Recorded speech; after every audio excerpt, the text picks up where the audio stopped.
Bonjour à tous, aujourd'hui une nouvelle vidéo review sur le chapitre 74 qui s'intitule Granola contre Vegeta ou Vegeta contre Granola, je sais plus. Qu'est-ce que j'ai pensé du chapitre? Premièrement, j'ai trouvé que c'était un chapitre agréable à lire, même si un peu trop rapide parce que beaucoup de combats et quand même un peu d'explications.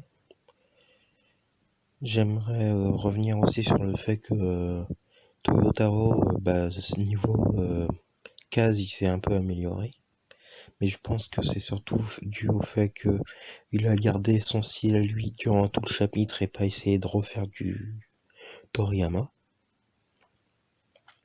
Ce qui fait que, en s'assumant dans son style, le chapitre est beaucoup plus agréable que les anciens. Et niveau dessin, par quelques petits trucs qui me dérangent, mais c'est plus au niveau du scénario que au niveau du dessin, eh bien tout va bien.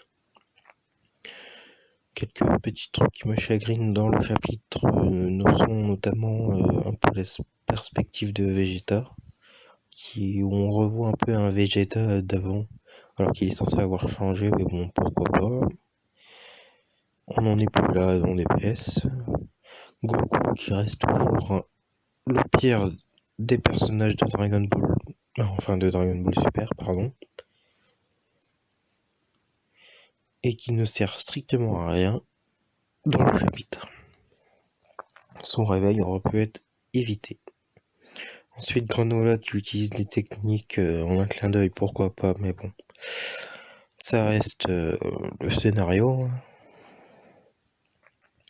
Ensuite, pour finir, la transformation de Vegeta qui ne me tient pas à cœur à moi, mais que je trouve quand même intelligente et logique.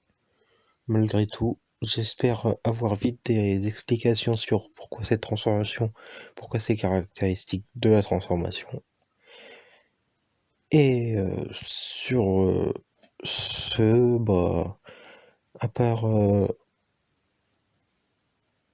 dire ça, je vois pas ce que je pourrais dire de plus, selon que le chapitre se lit assez rapidement, il y a beaucoup de combats, Vegeta qui se prend pour un 300 mètres natation au JO, Granola qui fait du tir à l'arc, il n'y a pas grand chose à dire de plus.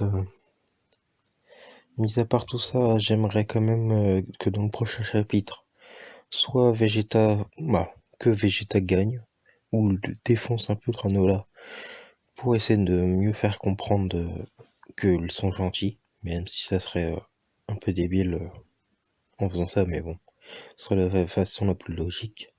J'aimerais enfin revoir les haters en action, ou du moins à la fin du chapitre où on les voit arriver vraiment sur le combat avec un Granola affaibli, ou du moins qui a compris que les Saiyans n'étaient pas vilains. Et par la suite aussi, j'aimerais avoir un Goku qui serve à quelque chose. Car même son Ultra Instinct ne sert plus à rien maintenant. Et c'est vraiment une transformation inutile, on dirait bien. Donc je suis un peu blasé à ce niveau-là, mais bon. Le chapitre était agréable à lire.